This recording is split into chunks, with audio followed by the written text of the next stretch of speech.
Dans un marché de l'emploi tendu, pas si facile de rencontrer les cabinets de recrutement quand on est à la recherche d'un emploi.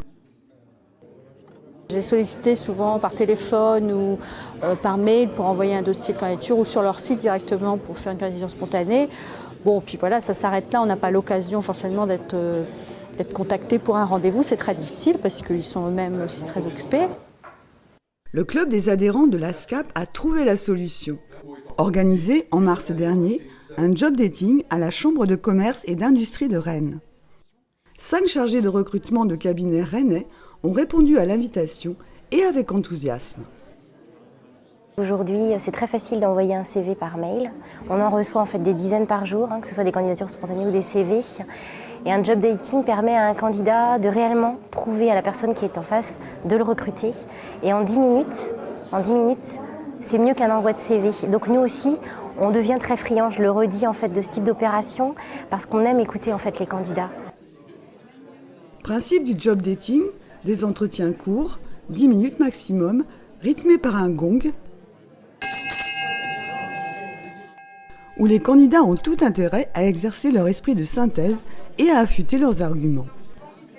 Je trouve que l'exercice de se présenter en 3 minutes et avoir des questions-réponses, le tout en 10 minutes, c'est un vrai exercice de style à préparer lors d'un entretien.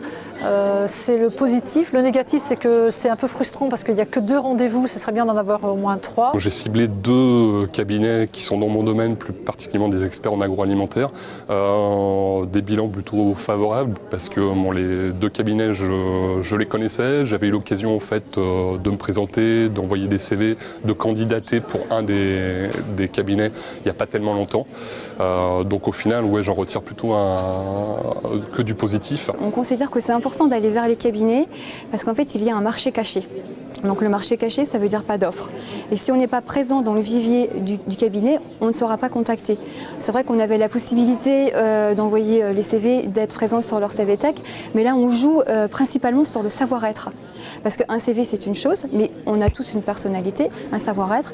Donc voilà, là on va vraiment travailler sur le savoir-être.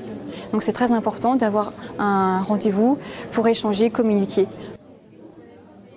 Bilan de cette initiative à laquelle a participé une 60aine d'adhérents de l'ASCAP.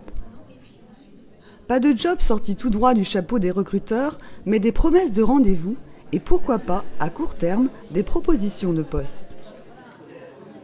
Moi, aujourd'hui, clairement, j'ai 3-4 candidats que je vais pouvoir positionner sur d'éventuels besoins. Donc c'est vraiment très intéressant pour nous et très constructif. Un beau succès pour ce premier job dating et une formule que le club des adhérents de l'ASCAP compte bien reconduire 2 fois par an.